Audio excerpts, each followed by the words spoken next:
Hello everyone, and welcome back. I want to ask you something. If you're like most of my patients over 70, you worry about your heart. It's only natural, isn't it?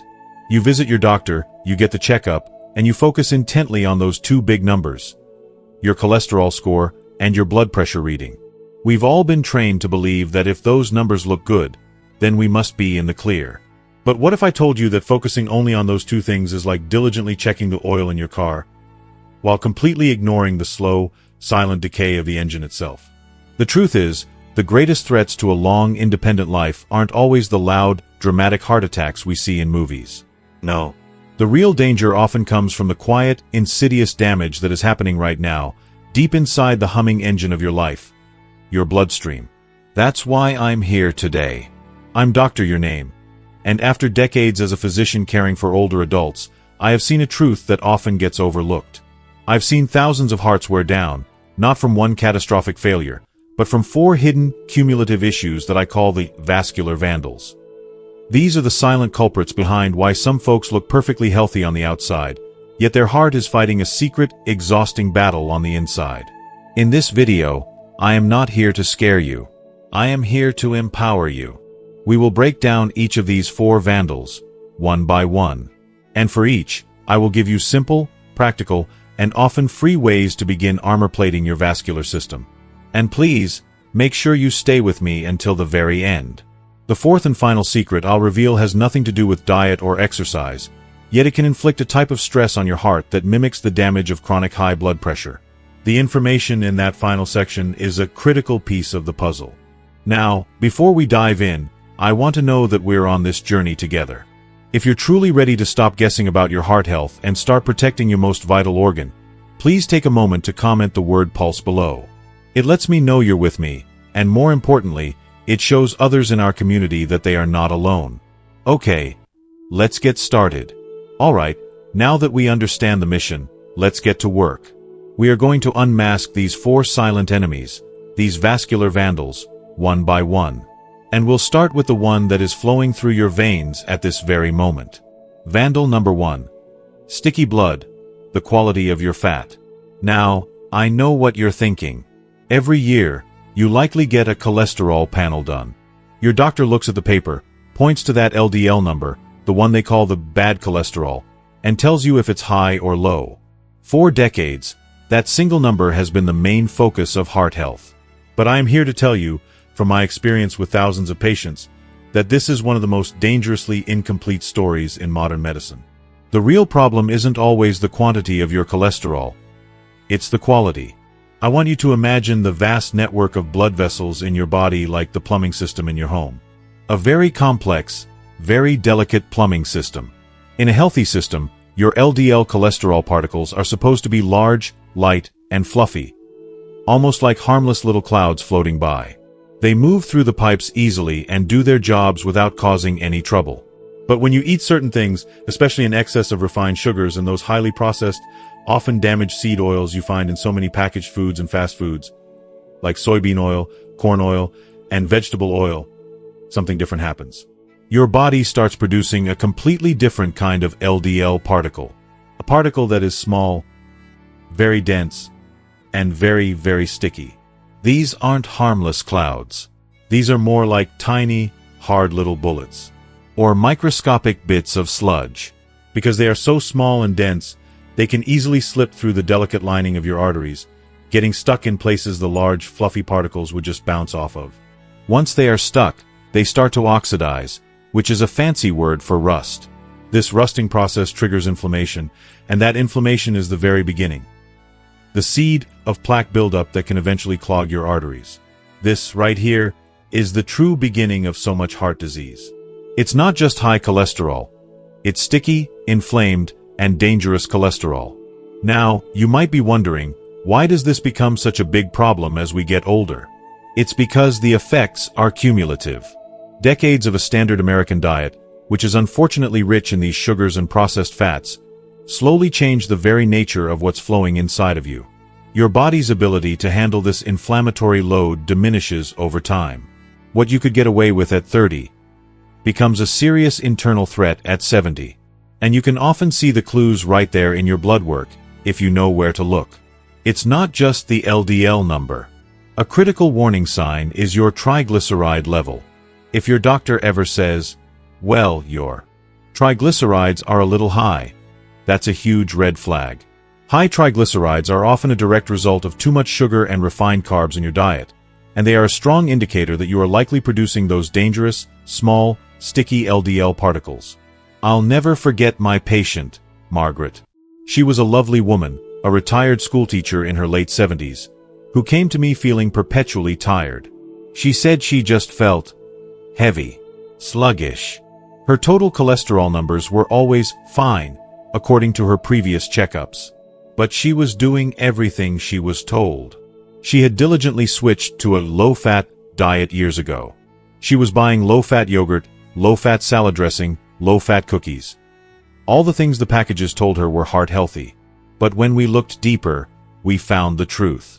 Those low-fat products were absolutely loaded with hidden sugars to make them taste good. And the fats they did use were often those highly oxidized, inflammatory vegetable oils.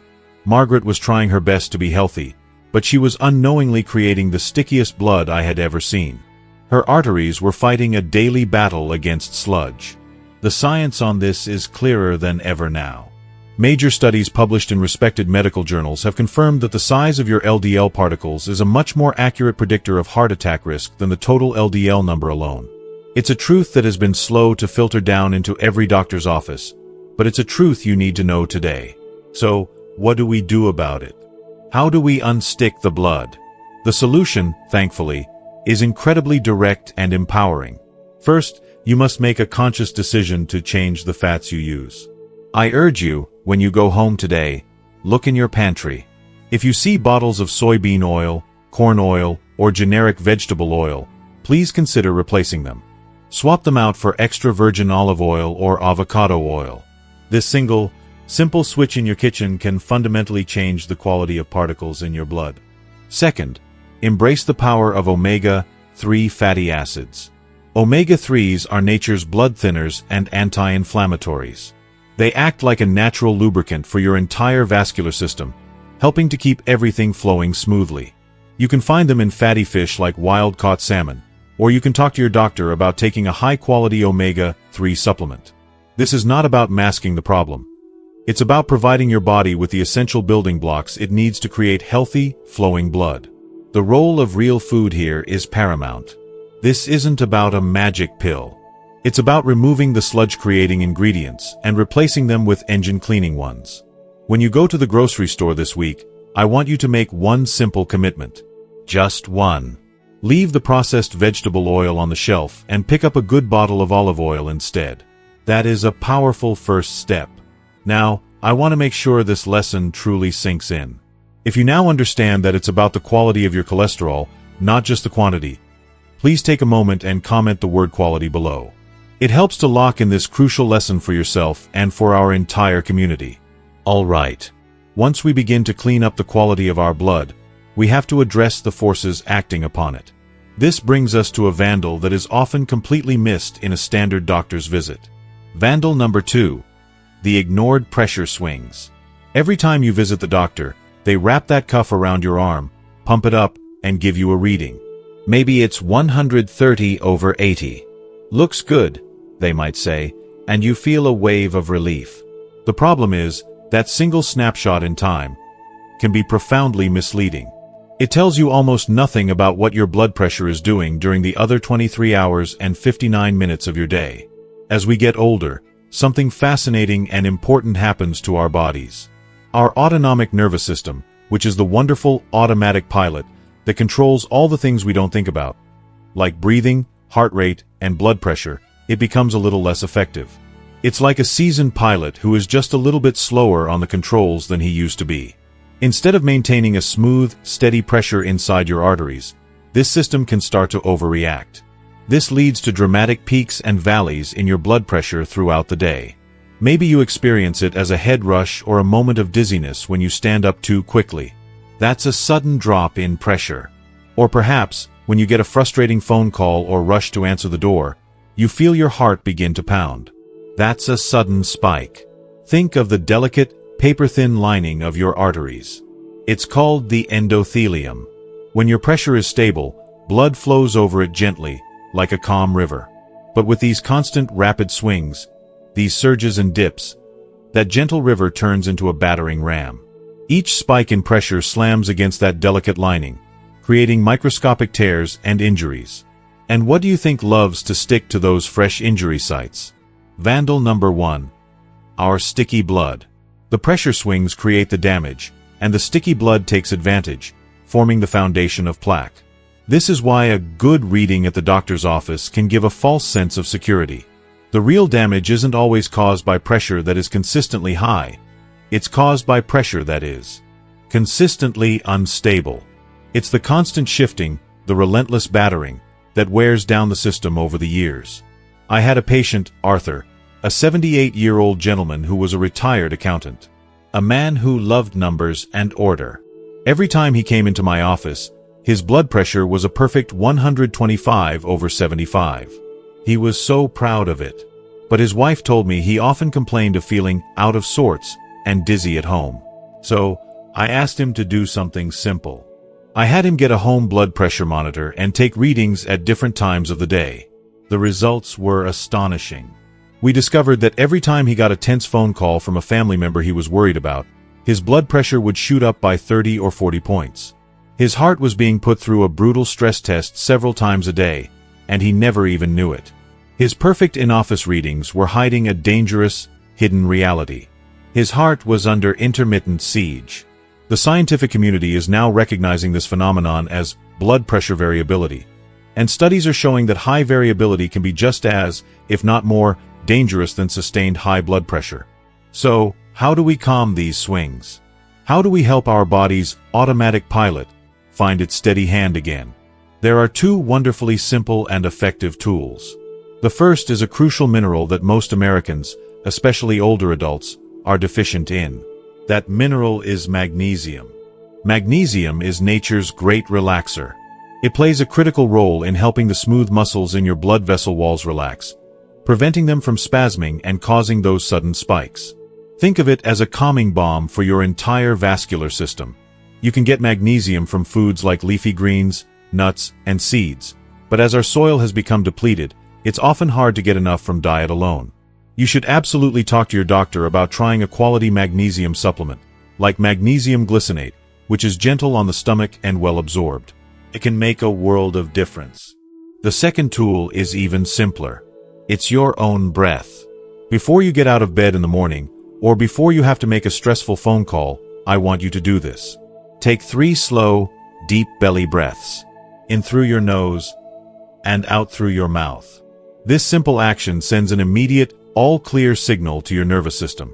It's a direct message to your automatic pilot that there is no emergency, that it can stand down and relax the pressure. It's a free, powerful medicine you have with you at all times. This isn't about chasing a perfect number on a cuff. It's about creating a state of internal calm and stability. If you've ever felt that dizziness when you stand up too fast, you know exactly what I'm talking about. It's a sign that your system is a little unstable. As a promise to yourself to help create that internal calm, take a moment and comment steady below. Once we start to address the quality of our blood and the stability of its flow, we must turn our attention to the pipes themselves. This brings us to our third, and perhaps most relentless, Vandal. Vandal number 3. Loss of vessel flexibility. I want you to think back to when you were younger. Your arteries, all 60,000 miles of them, were like brand new rubber garden hoses. They were soft, flexible, and wonderfully elastic.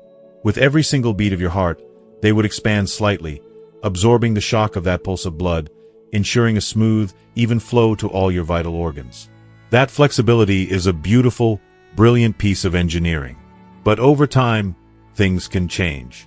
Compounded by years of hidden inflammation from sticky blood, and the constant battering from those pressure swings we just discussed, these once flexible vessels can begin to stiffen.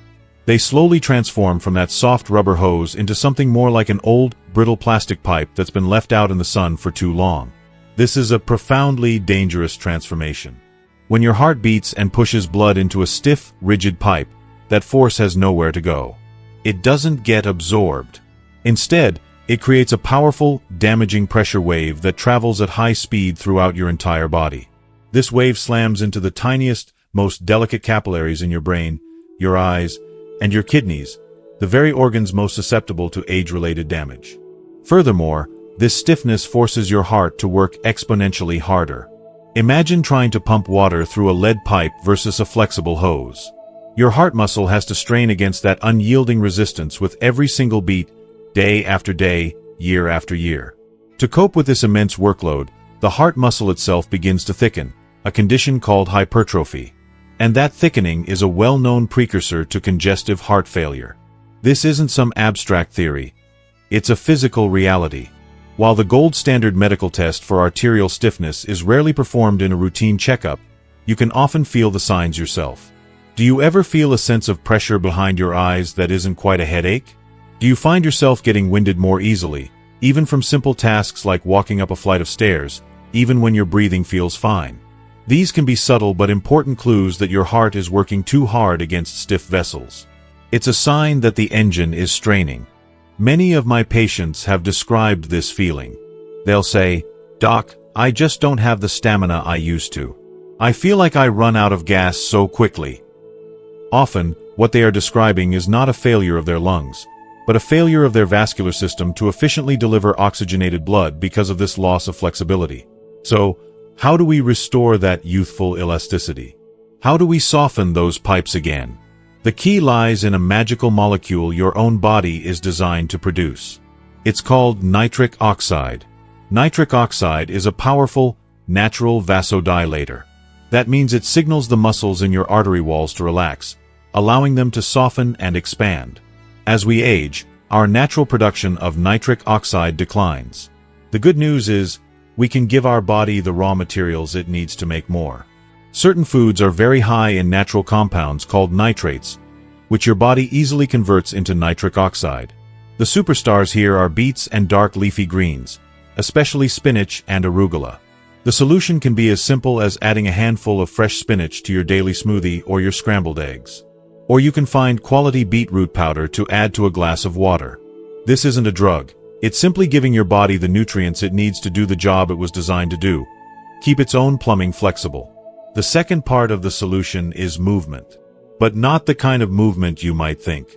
For improving vascular health, consistent moderate movement is often far more effective than short, punishing bursts of high-intensity exercise.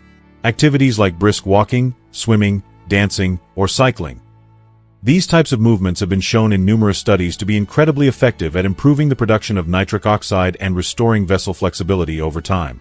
It's about consistency, not intensity. The goal is to gently coax your arteries back to a more flexible state. Try it. This week, make a small smoothie and just toss in a handful of fresh spinach. It's a simple, powerful action to help your blood vessels regain their flow. This idea of keeping our internal pipes flexible is such a powerful one. It's about flow, not force. If this idea makes sense to you, if it clicks, please comment flow below. And finally, we arrive at our fourth Vandal. This one is different. It has nothing to do with plaque, pressure readings, or the physical stiffness of your arteries. But in my experience, its impact can be just as, if not more, devastating. Vandal number 4. The invisible chemical stress. I'm talking about the chronic, low-grade stress that so many of us live with every single day. The stress that comes from loneliness, from fear about the future, from financial worries, or from watching a constant stream of negative, anger-inducing news on television. Here is the problem for your heart. When your mind perceives a constant threat, whether it's a real physical danger or just a stressful headline on TV, your body doesn't know the difference. It reacts the only way it knows how, by triggering the ancient fight or flight response.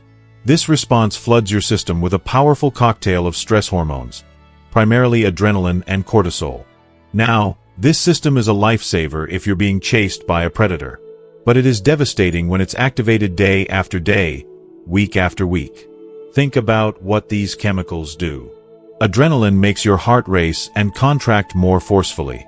It's like revving your car's engine into the red line, over and over again. Cortisol, meanwhile, keeps your blood sugar elevated, ready to provide fuel for a fight that never comes. This excess sugar in the blood contributes to inflammation and makes your blood stickier, Vandal number one's best friend. When you are chronically stressed, you are essentially marinating your heart and blood vessels in this corrosive chemical bath. Over time, this constant chemical stimulation wears out the heart muscle. It dramatically increases system-wide inflammation, which we know is the root of plaque. It constricts your blood vessels, directly driving up your blood pressure. And it keeps you in a state of high alert that makes it impossible for your body to ever truly rest and repair itself. Your emotional state is a cardiovascular risk factor. Period. Studies have now shown, without a shadow of a doubt, that people experiencing persistent high life stress, loneliness, or depression have a dramatically increased risk of heart attack and stroke.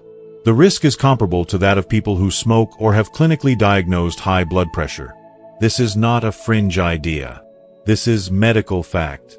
And this is perhaps the most tragic of all the Vandals, because it's the one we so often ignore.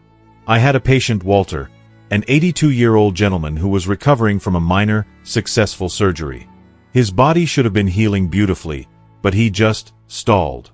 He was weak, his blood pressure was erratic, and he had no appetite. We couldn't figure it out. Then one day, I was talking to his daughter. She happened to mention offhandedly that since the surgery, her dad had gotten into the habit of watching one of those 24-hour cable news channels all day long. For 8, sometimes 10 hours a day, he was absorbing a constant stream of conflict, outrage, and fear. His cortisol levels, we discovered, were perpetually sky-high. His body was in a constant state of emergency, and it was diverting all its energy to fight the perceived threats on the screen, leaving no resources left for healing. The news was, quite literally, keeping him sick. So, the solution here is not a pill or a diet. It is a conscious act of self-preservation.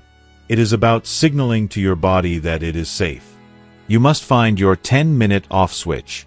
Every single day, you need to find at least 10 minutes to do something that completely and totally interrupts the stress cycle. This isn't about just sitting still. It's about engaging in something that brings you a sense of calm or quiet joy. For some, it's gardening. For others, it's listening to music from their youth, reading a good book, spending time with a pet, or praying. The activity itself doesn't matter. What matters is that it must be an activity that, for 10 minutes, pushes the worries of the world away. And second, you must consciously limit your intake of high-intensity, stressful input. This is especially true for the news. I am not asking you to be uninformed. I am asking you to be strategic. Decide to check the news once or twice a day, rather than letting it be the constant background noise of your life. I strongly encourage you to implement a news blackout for at least an hour before you go to bed. Give your heart and your mind a much-needed break from the chaos. You are not a sponge meant to absorb all the world's anxiety.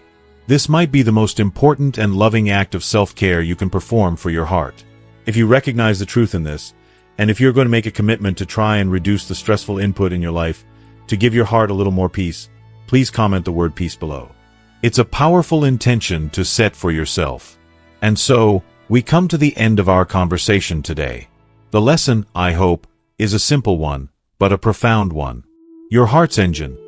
It doesn't usually break down all at once in some loud, catastrophic failure. No, that's not how it typically works.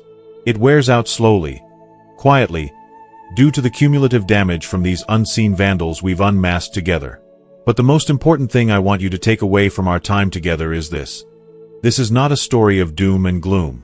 It is a story of empowerment. As we've learned from the experiences of people just like you, people like Margaret and Arthur and Walter, you have so much more power than you think to slow that wear and tear. You have the power to protect that precious engine. You don't need radical prescriptions or complicated procedures. You just need focused, daily effort on the 4 foundations we talked about. It all comes down to this. First, stop the stickiness by choosing better, cleaner fats and embracing the power of omega-3s. Second, steady the pressure by using the calming mineral magnesium and the simple power of your own breath. Third, restore flexibility by feeding your body the nutrients it needs to create nitric oxide and by choosing gentle, consistent movement. And fourth, calm the chemicals by creating a sanctuary of peace in your daily life and turning off the constant stream of stress. Knowledge is a beautiful thing, but knowledge is only powerful when we put it into action. So now, as we wrap up, I have one important question for you. A question just for you. What is the one, single, simple commitment you are willing to make for yourself, for your health, starting this week? It doesn't have to be a monumental change. It can be as simple as, I will add a handful of spinach to my smoothie. Or, I will turn off the news tonight before dinner. Or maybe, I will remember to take 3 deep breaths before I get out of bed. Whatever it is, I want you to please share your personal commitment in the comments below. Write it down. Make it real. When you declare it publicly, it becomes a promise to yourself. And you never know. Your simple commitment just might be the spark of inspiration that someone else reading the comments needs to see today. Let's create a chain of positive action together. And if you found real value and perhaps a little bit of hope in our time together today, please show your support by taking a moment to hit that like button. To ensure you continue on this journey with us and never miss another conversation full of practical wisdom, hit that subscribe button. It's more than just subscribing. It's joining a community. A community of folks dedicated to living our golden years with strength, with dignity, and with joy. Finally, think of just one person in your life. A spouse, a sibling, a dear friend, who needs to hear this message. Please, share this video with them. It's a simple act of caring that could truly make a difference. Thank you for watching. Stay strong, protect that precious heart of yours, and I'll see you in the next video.